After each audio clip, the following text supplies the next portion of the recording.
Alors, le titre de l'intervention, de la prochaine intervention est la suivante. Les femmes placées sous contrainte dans les hôpitaux psychiatriques avec un éclairage notamment sur les abus sexuels dont elles peuvent être victimes. Et c'est une intervention de Delphine Glachant, qui est psychiatre, présidente de l'USP, Union syndicale de la psychiatrie. Et je lui donne immédiatement la parole. Je vous remercie. Et puis, je remercie la LDH de m'inviter ce moment d'échange et de débat. J'en suis très honorée. Vous m'entendez suffisamment bien? Oui, tout à fait, on vous entend très bien. D'accord.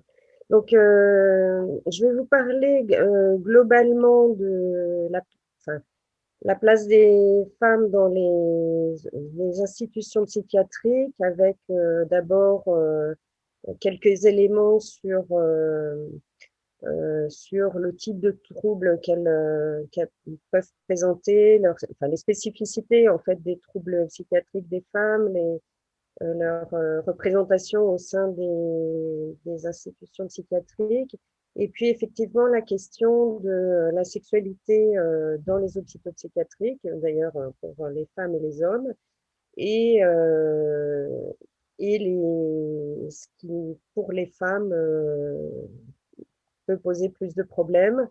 Je donnerai aussi quelques éléments sur l'état actuel des hôpitaux psychiatriques parce que d'une façon générale, les droits des patients sont quand même pas toujours très bien respectés. Donc, d'abord, quelques données générales sur les troubles psychiatriques chez les femmes. Alors, les femmes ne sont pas faites comme les hommes et notamment, elles présentent des facteurs de vulnérabilité psychique particuliers. Alors, notamment sur le plan social, elles sont plus pauvres, plus démunies, plus précarisées et elles ont moins le sentiment de maîtriser leur existence. Euh, elles, Leur façon d'être anxieuse est différente des hommes. Elles ont plus de rumination, plus d'émotions internes, plus de symptômes psychosomatiques et ont davantage besoin d'un support social. Euh, il y a plus de mères célibataires que de pères célibataires, ce qui est en soi un facteur de précarité psychique. Elles subissent davantage de violences interpersonnelles, que ce soit dans le cadre des relations conjugales, sociales, professionnelles, et ça peut être sur le plan sexuel, ce qui les expose davantage au traumatisme et donc au syndrome de stress post-traumatique. Il y a une forte corrélation entre le statut socio-économique, la position dans la hiérarchie sociale d'un individu et sa santé mentale, en général, mais pour les femmes en particulier. Heureusement, elles ont de plus en plus accès à l'instruction, qui, comme l'éducation, est un facteur protecteur et un facteur d'émancipation. Même si leur colle encore à la peau des positions de passivité, de soumission, de dépendance, qui ont pour effet de les maintenir dans la société, dans les métiers du care, santé, sociale, éducation, voire dans des travaux non rémunérés. Donc, l'instruction n'a pas encore, ne les a pas encore détachés de ces métiers-là. Elles vivent à certains âges de leur vie des changements hormonaux et corporels de façon différente des hommes. À l'adolescence, elles expriment une plus faible estime d'elles-mêmes, un changement plus difficile de l'image corporelle, ce qui donne à cet âge-là plus de dépression et plus de troubles du comportement alimentaire que chez les garçons. Durant leur vie, les questions autour de l'infertilité peuvent les amener à des questionnements identitaires, compte tenu de l'identité principale de mère à laquelle elles sont assignées par la société. À la ménopause, il y a perte de ce statut, perte du rôle social et les dépressions que cela engendre. Finalement, tout au long de leur vie, les événements tels que IVG, accouchement, accès à la parentalité ont davantage d'impact sur les femmes. Les femmes âgées sont plus dépressives que les hommes, plus anxieuses, plus démentes aussi. Elles sont davantage confrontées au deuil, à la solitude et à la perte d'autonomie, compte tenu de l'espérance de vie qui pour elles est supérieure. En termes de troubles psychiatriques, elles présentent davantage de troubles de l'humeur, donc dépression, dysthymie, rechute dépressive. Elles ont aussi davantage de troubles névrotiques, tels que anxiété, phobie, syndrome de stress post-traumatique, également des troubles obsessionnels, des troubles somatoformes, tels que des douleurs chroniques et des troubles du sommeil. Elles présentent aussi davantage de troubles du comportement alimentaire, anorexie, boulimie par exemple. Elles font davantage de tentatives de suicide que les hommes et présentent davantage de conduite automutilatrice. Mais par contre, les hommes se suicident davantage et utilisent d'ailleurs pour cela des moyens violents. Et ce qu'on peut mettre en lien avec la prévalence des troubles bipolaires chez les hommes qui est plus élevée que chez les femmes, ainsi que les psychoses. Les hommes, de leur côté, ont aussi une nette prévalence pour les troubles liés à la dépendance, c'est-à-dire addictifs, enfin, notamment l'alcool. Les femmes consomment davantage de psychotropes et ont davantage d'effets secondaires. Prise de poids, dysfonction sexuelle, toxicité, enfin des tas de choses, parce qu'il y a beaucoup d'effets secondaires aux psychotropes. Mais elles se tournent davantage vers les psychothérapies et globalement se font mieux suivre. La prévalence de la schizophrénie, qui est de 1 pour 1000, est équivalente dans les deux sexes, mais comme le début est plus tardif chez les femmes, de 6 ans environ, euh, ça a moins de conséquences sociales pour elles, puisque une des conséquences majeures de la schizophrénie, c'est quand même la désinsertion sociale. Alors, dans les structures d'hospitalisation psychiatrique, on retrouve 44% de femmes contre 56% d'hommes. Donc, elles sont minoritaires et encore plus dans les services publics de psychiatrie et les établissements privés participant au service public, où elles sont 40% contre 60% d'hommes. En fait, elles ont davantage recours aux cliniques privées. Quand même, ce qu'on peut remarquer, c'est qu'au-delà de 60 ans, les femmes sont plus nombreuses en psychiatrie. Enfin, sont plus nombreuses que les hommes, alors qu'avant, c'était l'inverse. Les hommes, en moyenne, restent plus longtemps hospitalisés, nettement plus longtemps d'ailleurs. En tout cas, pour ce qui c'est très net, au-delà de 3 mois. Avant 3 mois d'hospitalisation, ce qui est quand même la majorité des hospitalisations, il y a à peu près autant d'hommes que de femmes, mais par contre, c'est sur les séjours longs qu'il y a beaucoup plus d'hommes. Alors, je vais faire un petit retour en arrière historique.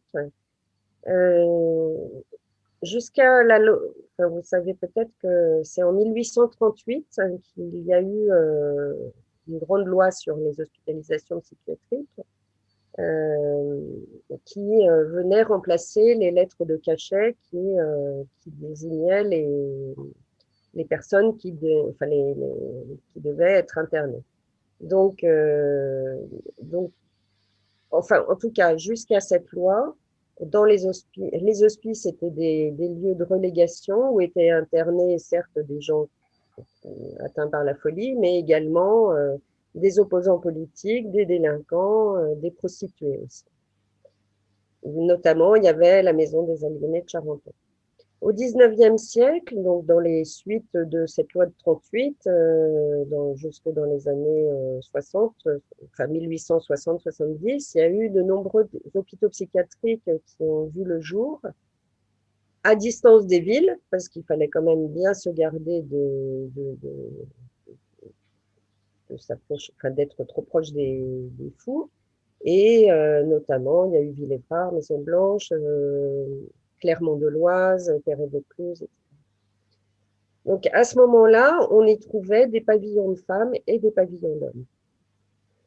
À la fin du 19e siècle, il y a eu une sorte de focus mis sur l'hystérie par Charcot à la Salpêtrière à Paris, où il y avait aussi un service d'hospitalisation de femmes. Et, et là, finalement, ce qu'on considérait, c'est que les femmes étaient frappées de déraison quasiment par nature, puisqu'elles possédaient un utérus. À la suite de Charcot, Freud a eu l'apport de Freud a été fondamental. Lui-même très entouré de femmes, il s'y est beaucoup intéressé et c'est en se basant sur l'étude de 4 cas de femmes pour établir qu'il a pu établir les théories pulsionnelles de la sexualité infantile, ce qui va servir au modèle psychopathologique de l'hystérie et va faire fondement de la psychanalyse. Durant une bonne partie du XXe siècle, jusqu'aux années 80, à peu près 80, cette approche psychopathologique qu'est la psychanalyse va diffuser, sera acceptée. Voilà, ça va susciter un grand intérêt à la fois du côté des professionnels de la psychiatrie, mais également dans la population générale. Hein, ça sera quand même vulgarisé aussi, par exemple, par Françoise Deltour. Et ça va servir l'émancipation des femmes.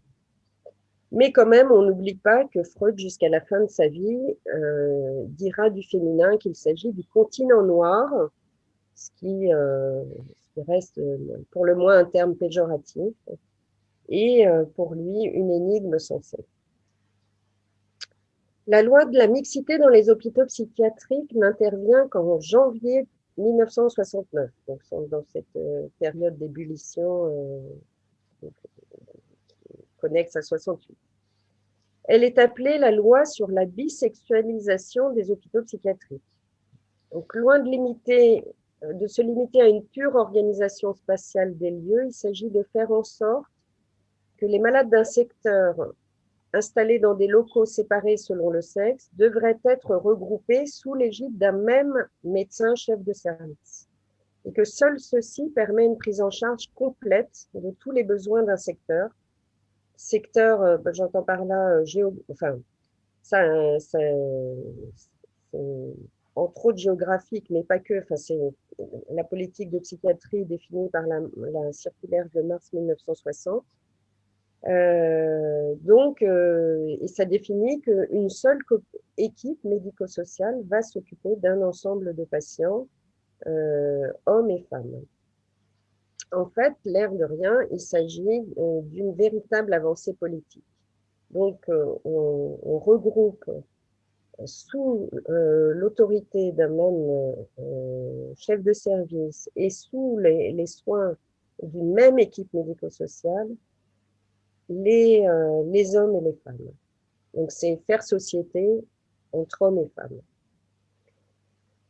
Jean-Pierre Martin, psychiatre connu par certains et membre de l'USP d'ailleurs, évoque dans un récent article les résistances au changement des soignants face à cette mixité, avec en arrière-fond la société patriarcale, mais aussi leur propre représentation de la sexualité et le fantasme d'une copulation généralisée dans ces services.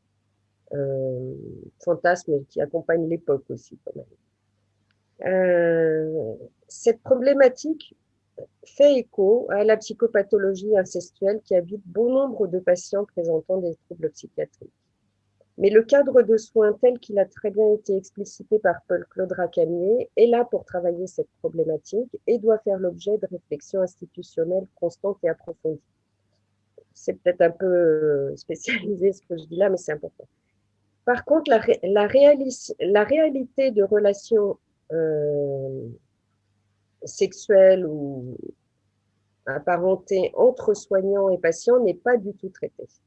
Et c'est là que se situe la véritable transgression, qui contient une dimension incestuelle évidente. Là, il s'agit d'un interdit incontournable.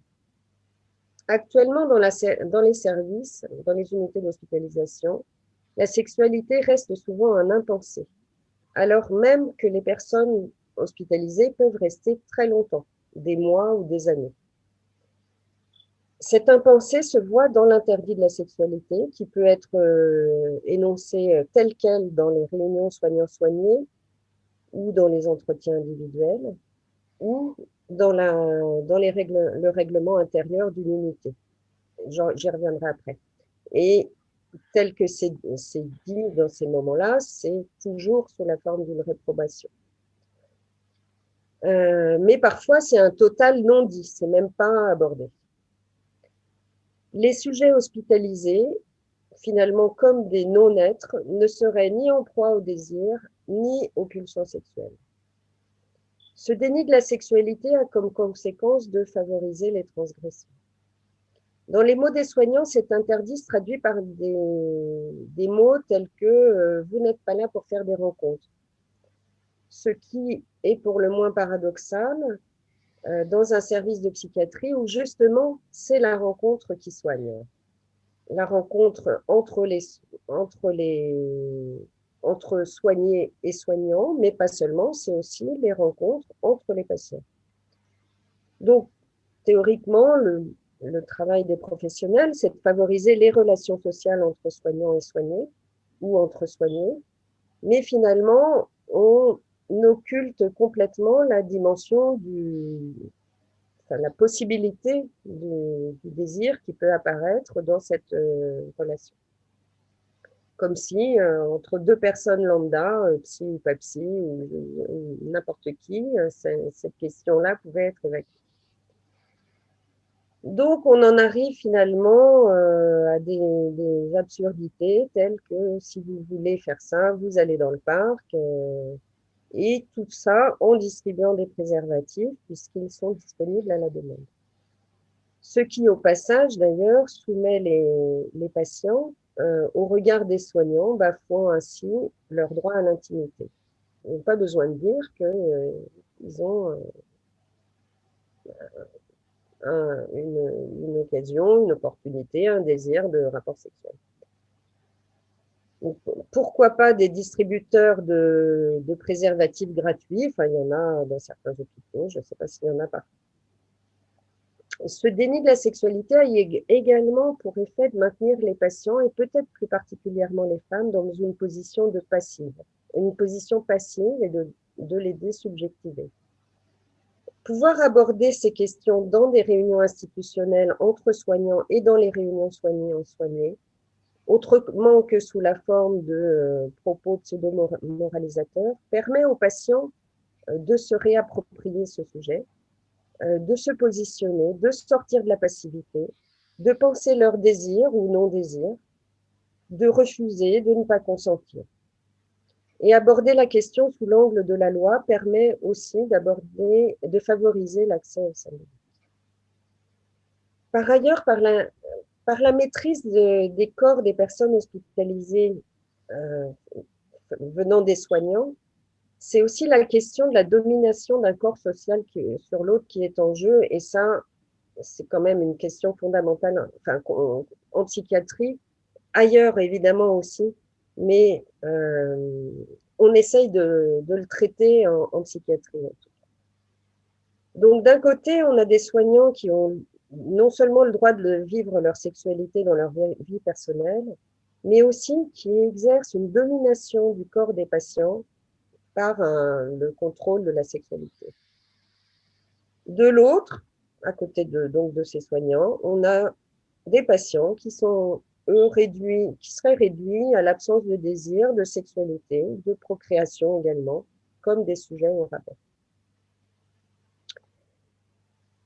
Alors, je vais vous parler un peu des droits des patients dans les institutions psychiatriques. Avant de revenir sur des questions de la sexualité des femmes. Alors, juste un mot, parce que c'est une situation connue, hein, les hôpitaux psychiatriques sont sont dans un état de catastrophe non naturelle actuellement, catastrophe bien organisée, liée à un déficit de moyens qui a été accordé à l'hôpital public depuis des années, lié aussi à des orientations qui ont été faites en termes de dégradation des formations. Formation des infirmiers en psychiatrie, formation des psychiatres, une, une baisse des effectifs, un envahissement du quotidien du soin par du bureaucratique et donc une diminution de la disponibilité des soignants aux, aux patients. Enfin, bon, je pourrais en parler longtemps, mais on en arrive dans beaucoup d'endroits à enfin, une nette dégradation de la qualité des soins. Le rapport d'Adli Nazan en juin 2020 l'a très bien explicité, détaillé. Enfin, c'est un rapport passionnant, enfin navrant pour son contenu, mais très près de la réalité du terrain. La réalité quotidienne dans un service de psychiatrie, c'est donc assez peu de disponibilité des soignants pour les patients. C'est sans arrêt de l'attente qui leur est demandée, toujours reportée à plus tard, des tensions permanentes, un climat de violence, de l'enfermement de plus en plus fréquent. C'est aussi des conditions d'hospitalisation qui sont souvent très mauvaises, enfin, où il n'y a pas possibilité de respect de l'intimité des patients. C'est aussi, et ça n'est pas, ça pour le coup, c'est vraiment une question de culture des professionnels.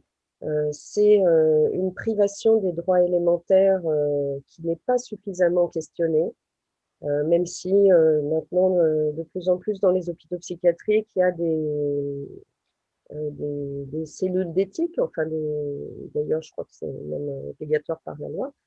Donc, il y a des cellules de réflexion qui sont là pour questionner le fait que on mette systématiquement en pyjama un patient à son entrée, qu'on le prive de téléphone, qu'on le prive d'avoir des visites, qu'on le prive d'avoir accès à ses affaires, etc. Ça, euh, c'est encore le cas dans beaucoup d'endroits.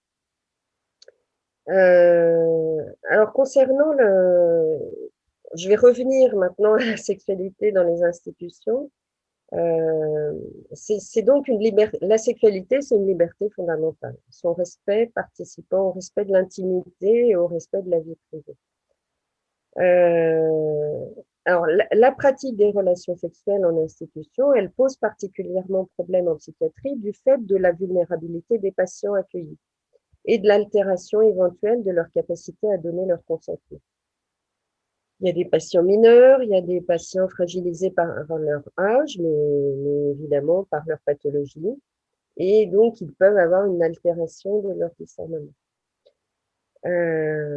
Ces personnes vivent des pressions extérieures à eux-mêmes, pression sociale de ce qu'est une sexualité normale, pression des sujets qui les entourent, qui se transforment ou s'ajoutent à des pressions internes, par exemple le souci de se conformer aux normes, le positionnement dans le groupe patient ou le positionnement par rapport aux soignants.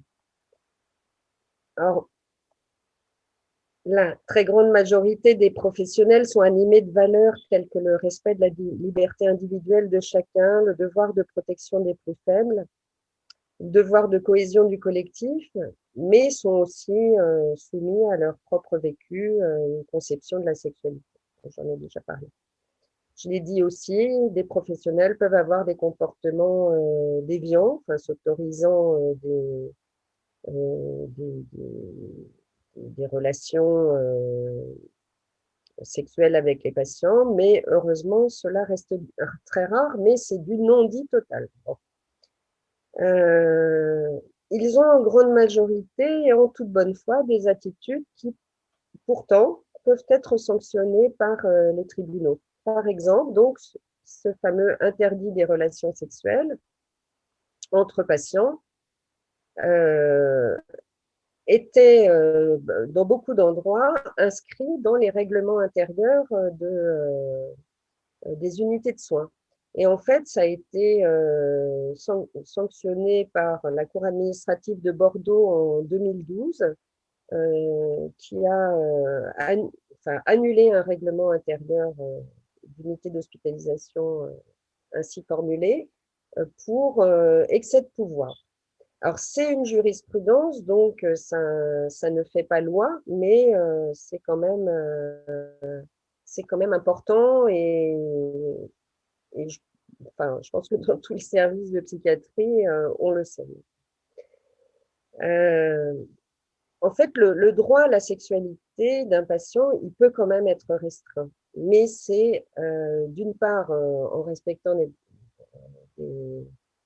des principes de proportionnalité et en aucun cas ça peut être, enfin ça ne peut être étudié que au cas par cas et en aucun cas être interdit de façon générale et absolue dans un service. Et finalement, ça pourrait être, on peut imaginer que si tous les patients d'un service sont, sont des, enfin, évalués comme très vulnérables et ne pouvant donner leur consentement, ça pourrait être interdit pour chacun d'entre eux, mais en tout cas, ça ne peut pas être interdit d'une façon générale pour tous, sans examen au cas par cas. Donc, il s'agit de se référer à des bonnes pratiques et notamment à la question, y a-t-il abolition ou altération du discernement? Le patient garde-t-il une autonomie de sa volonté et la possibilité d'un consentement libre et éclairé? Voilà. Alors, pour vraiment revenir sur, préciser des choses sur les femmes en institution psychiatrique, euh, alors, on va retrouver la même, ce qui a été dit dans les prisons, dans les centres de rétention, les mêmes atteintes à la dignité concernant l'accès aux vêtements, l'accès à du matériel d'hygiène et notamment les protections périodiques. Donc, alors, je pense que par rapport à ce que j'ai entendu, c'est peut-être, il y a peut-être quand même une autre approche que dans les lieux de détention parce que, enfin, ce que j'en vois en tout cas, moi, c'est que les professionnels sont quand même des soignants qui ont une perception du corps qui est autre que, je pense, des policiers. Ou, enfin, voilà. De toute façon, il y a une approche du corps dans les soins. Donc, donner des serviettes hygiéniques à une patiente, ça n'est, enfin, c'est un geste qui est, qui est, pour ainsi dire, dans le soin. Si ce n'est que, effectivement, c'est peut-être donné au compte-gouttes parce qu'il n'y en a pas beaucoup, il n'y a pas accès à la diversité des protections possibles, etc.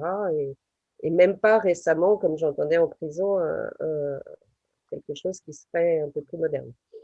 Il y a la question de l'accès à la contraception également, qui est, euh, qui est qui est pas suffisante à mon avis. Euh, je disais qu'il y avait un climat de violence généralisé dans les services de psychiatrie, enfin, dans beaucoup de services.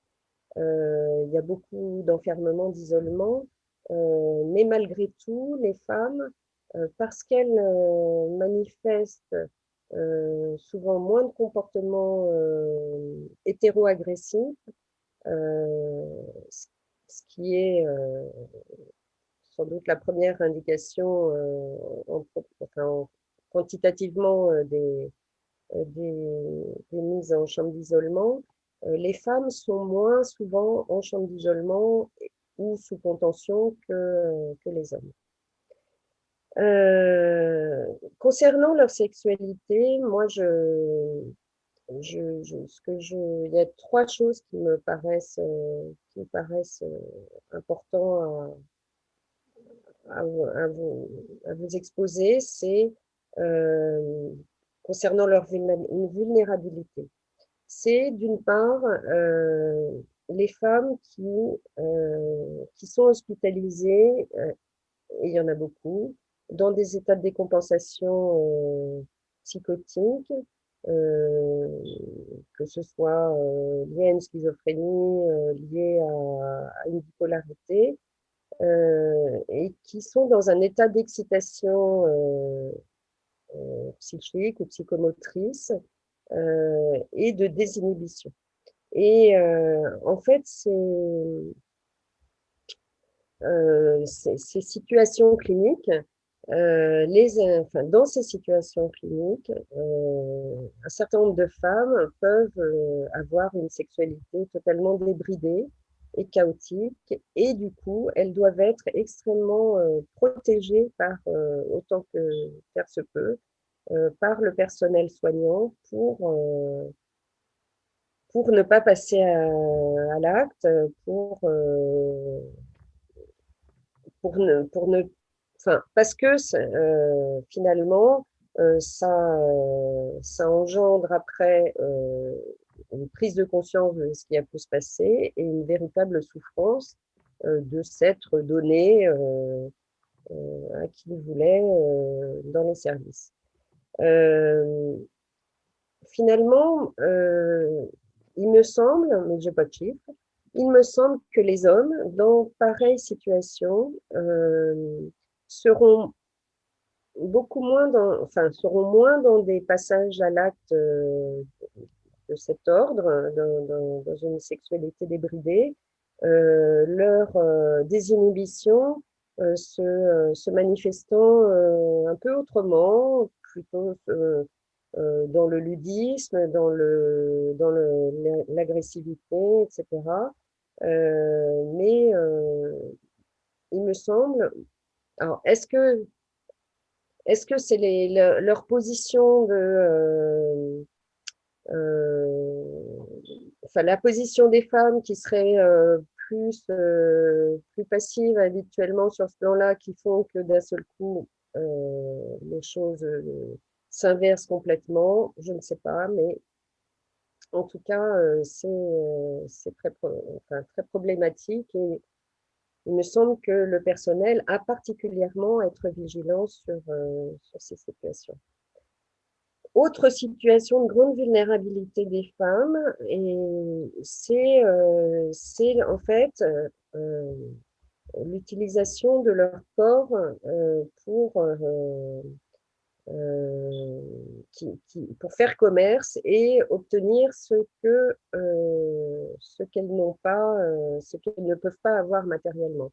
Ce que je veux dire par là, c'est que dans les hôpitaux psychiatriques, pour les personnes qui restent longtemps hospitalisées, il y a quand même une difficulté d'accès, et particulièrement quand les personnes n'ont pas de famille, ce qui est le cas, enfin pas de famille présente, ce qui est le cas pour un bon nombre de personnes.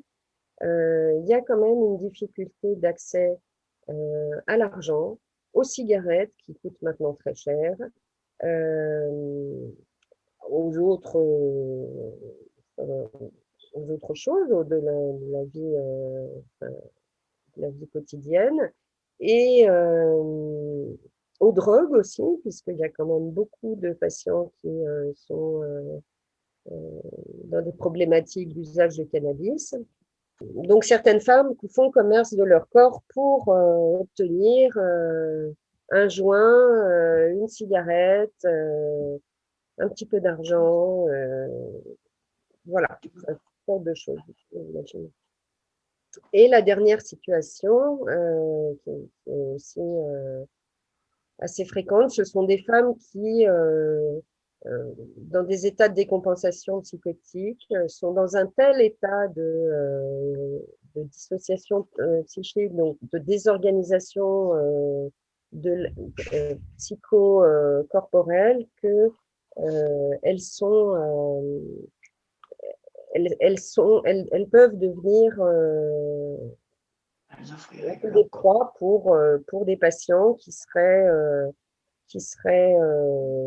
là tout le temps, qui sont animés de désirs, de pulsions, voilà. Et j'ai en tête une patiente dans mon service qui a comme ça subi à différentes reprises dans des hospitalisations 4 agressions sexuelles par des personnes différentes, des agressions différentes, et qu'elle est en grande difficulté par rapport à ça, cherchant à faire reconnaître, avec les années, elle arrive à en parler de plus en plus, et cherchant à faire reconnaître, et peut-être même se demandant si elle n'allait pas porter plainte. Enfin, elle cherche à faire reconnaître les abus dont elle a été victime, et ça, c'est des situations qui sont rencontrées de temps en temps. Je dis pas fréquemment, mais de temps en temps. Comme tous les psychiatres.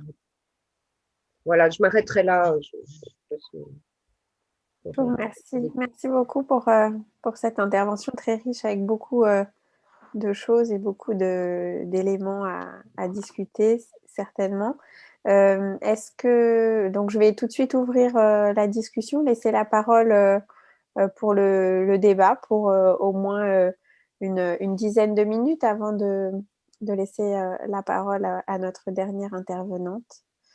Alors, on a une question par le chat. Donc, c'est une personne qui nous dit « J'ai le sentiment que la situation en hôpital psychiatrique et en prison est assez comparable avec les enjeux de manque de moyens, de déshumanisation et de violence. » En tout cas, c'est sûr qu'en psychiatrie, c'est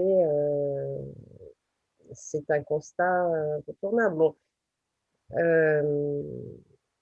manque de moyens, c'est clair, déshumanisation également. Alors, en tout cas, ce que je veux ajouter, et violence, ça c'est sûr, enfermement, etc. Ce que je veux ajouter quand même, c'est que, et je ne sais pas, je ne saurais pas quoi dire sur les prisons, puisque je ne connais pas ce milieu, c'est qu'en fait, les professionnels qui travaillent en psychiatrie souffrent beaucoup de ça. Et bon, il y a toujours des sadiques qui prendront plaisir à, voilà, c'est très marginal, hein, mais euh, les professionnels sont en grande souffrance en fait face à cette situation-là. Alors, certains professionnels vont chercher à l'exprimer, beaucoup quittent le terrain, quittent l'hôpital public, voilà, mais c'est extrêmement difficile. Il y a eu des grèves depuis plusieurs années pour le dire que ça n'était plus possible de travailler comme ça. Alors, il y a une autre question qui venait du public. Y a-t-il des associations de défense des patients pour aider les patients? Oui, bien. Les patients sur des associations de défense des droits, notamment. Oui, alors il y a des associations au niveau national, hein, l'UNAFAM par exemple, la FNAPTI, mais il y a aussi un certain nombre d'associations plus locales, hein, je pense à UMAPSI à Reims. Il y a Advocacy, il y a pas mal il y a le CRPA qui est justement à l'origine de la question de la QPC concernant l'isolement et la contention, donc la question prioritaire de constitutionnalité, là. Donc, il y a des associations qui s'engagent différemment dans des combats plus spécifiques les unes les autres, mais oui, il y en a. Mais sûrement pas assez. Le problème, c'est la déclinaison au niveau local. Après, c'est qu'il faut. Je pense que c'est aussi à chaque, au-delà des associations, c'est dans chaque service ou dans chaque hôpital, mais dans chaque service en particulier, aux équipes de soins, à laisser la place à la parole des usagers, des patients, dans l'organisation des prises en charge, dans ce qui se passe dans le quotidien. Et ça, c'est un travail de fond absolument nécessaire pour les soins en psychiatrie. Alors, on a une question à Madame Glachan. Comment sont soignées les personnes présentant des troubles psy dans les prisons? Moi, je voulais intervenir dessus. Alors, dans les prisons, il y a, alors, je ne sais pas si c'est partout, mais il y a les SMPR, donc, qu'est-ce que ça signifie exactement que SMPR? Service médical psychiatrique, peut-être, R, je ne sais pas. Enfin, donc, il y a des équipes médicales avec psychiatres et infirmiers, psychologues aussi, je pense, mais peut-être des gens qui sont en prison. Moi, je n'ai jamais travaillé dans ce cadre-là. Donc, il y a des équipes qui prennent en charge les personnes qui présentent des troubles psychiatriques et qui le demandent, parce que même c'est de le demander. Voilà. Et il y a des services d'hospitalisation aussi dans les centres de détention. Euh, il, et la nouveauté depuis quelques années, une quinzaine d'années, 10-15 ans, c'est l'existence d'unités d'hospitalisation. Alors, UHSA, je suis désolée sur les acronymes, je les dis souvent, mais finalement, pour savoir. C'est unité hospitalière spécialement aménagée, les Voilà, UHSA. c'est ça, qui Ouais. sont au sein des hôpitaux psychiatriques, mais qui sont sous l'égide du ministère de l'Intérieur. Donc, euh, voilà. Parce que finalement, avant, quelqu'un qui présentait un état psychiatrique décompensé qui devait absolument avoir des soins, il était adressé à l'hôpital psychiatrique dans un service classique, selon un article, un mode d'hospitalisation spécifique sur des décisions du représentant de l'État. Maintenant, en fait, comme dans un certain nombre d'hôpitaux psychiatriques, il y a ces UHSA, les personnes détenues qui sont à ce moment-là des patients, qui deviennent des patients en entrant dans ces unités, ben, sont soignés là.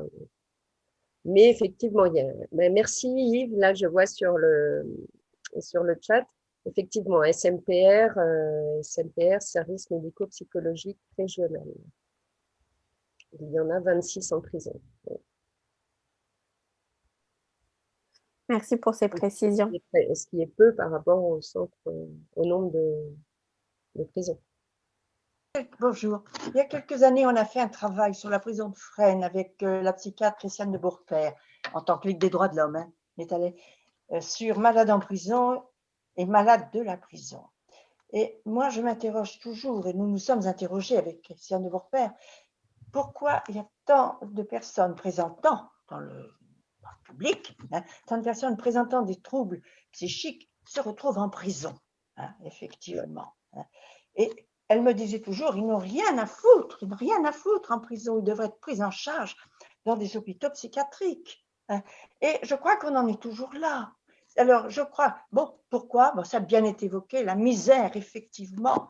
Je crois qu'Yves Gigou, qui est également dans notre section, peut-être va en parler derrière moi. Il y a une telle misère pour cette prise en charge de ces gens qu'on retrouve dans la rue.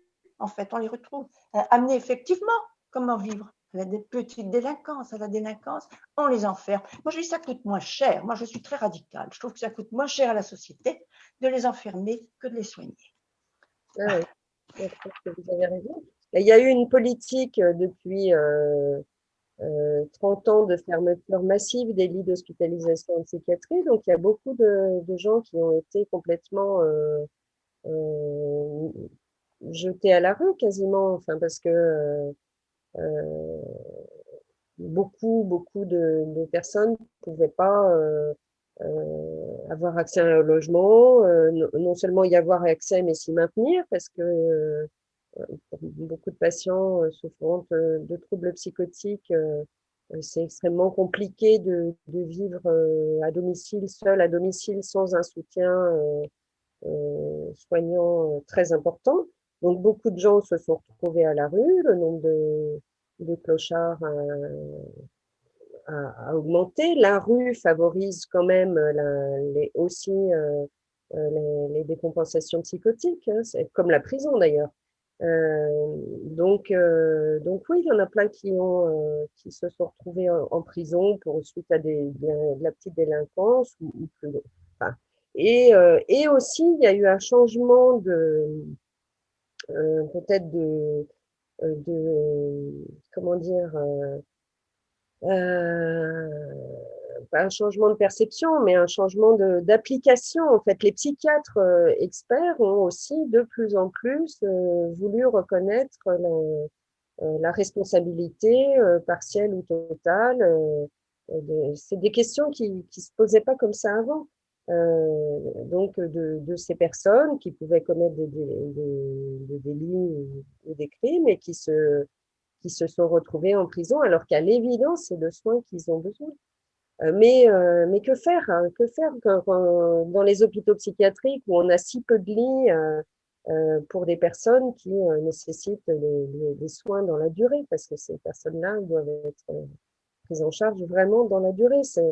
Enfin, c'est plus le type de psychiatrie qu'on fait et ça va aller en empirant parce que euh, ce qui se prépare actuellement de la réforme du financement de la psychiatrie et les orientations voulues par le président de la République et le ministre de la Santé, c'est de raccourcir de plus en plus les hospitalisations, de favoriser le virage ambulatoire. On ne sait pas trop avec quels moyens, mais voilà, donc il y a beaucoup de patients suivis en psychiatrie, enfin, qui présentent des troubles psychotiques, qui ont besoin de soins pour toute leur vie.